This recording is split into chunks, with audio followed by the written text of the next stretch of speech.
These jurors likely are sitting there in the back of their mind saying, I can't wait to get Trump.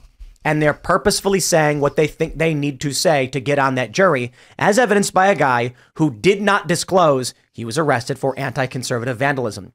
As for the other juror, there were 2 jurors who got booted. This nurse goes home and immediately all her friends and family knew who she was. They were like, you're the juror? And she's like, how did you guys know this? And they're like, the media said, a woman who lived in this part of town, who was a nurse for this long, all of these things. And instantly they figured out who you were. So she comes in and she goes, I cannot be impartial in this case. They dismiss her. I don't think the issue there was impartiality. I think the issue for her was, and maybe it was impartiality, but the issue was everyone's going to know who she is. Every juror in this case they're going to end up with their own Wikipedia pages. You do not escape the first criminal trial of a former president without landing yourselves in the history books. And I'm really concerned as to what this means for jurors, because I can't remember what trial it was. I don't know if it was Kyle Rittenhouse. Do you guys remember when the journalist stalked the jury? A journalist was waiting in a car for the jurors to get out and go into, like, they get like brought out in secret so you can't see their faces. They get put in a bus, and someone started stalking the jury bus, trying to figure out who they were. I feel like in a week, the names of the jurors will be public information. No question. And this is going to be just absolute chaos. There's one juror that recused himself. Laura Loomer interviewed him today about 6 hours ago. His name was Mark DeMuro. And he said, you know what? I've got cartoons that I'm like making fun of Trump on my Instagram. And if I stayed, they would have eventually uncovered it. So I'm just telling you now, I'm partial. I can't do this. And so they let him go. And that was like, I think that was an honorable thing for the guy to do. If he's been making fun of Trump online, like to not step in. But I feel like at this point, it's like if you're Trump, if you were literally president, that means everybody already knows who you are. They already knew you.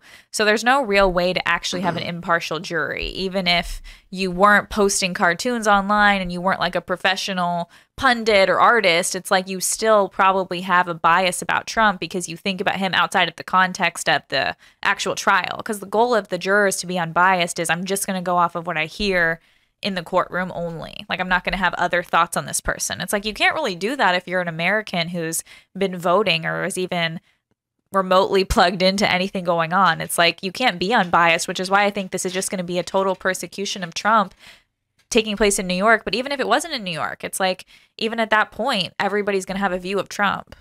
Yep. There's not a single person in the world who doesn't know who that man is, except for North Sentinel Island. In fact, I wouldn't be surprised if they finally land on North Sentinel Island, find the North Sentinelese people who have never had contact with humans before, and there's a statue of Trump on that island. Those are the guys that throw like spears at helicopters or drones and stuff.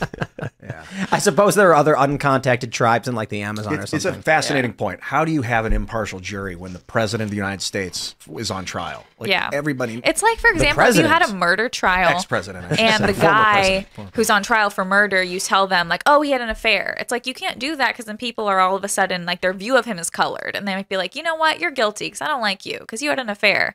It's like literally just that makes you an impartial juror. So it's like in this case, people have all kinds of thoughts about Trump. They're like, he was literally president.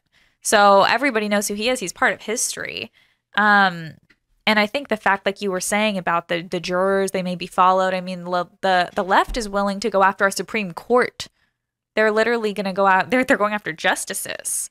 So going after jurors who are normal people, that's definitely going to happen. Yeah, it's a really awful situation because when you consider the makeup of New Yorkers, I mean, it's not even like that they have thoughts about Trump. Like, they're not even allowed to. Like, they've had thoughts implanted in their brain about Trump since 2015, and those thoughts have just festered there. And I mean, if it's 88% Democrat, you know, you can anticipate what they're going to be. This is how you get the trial in the first place.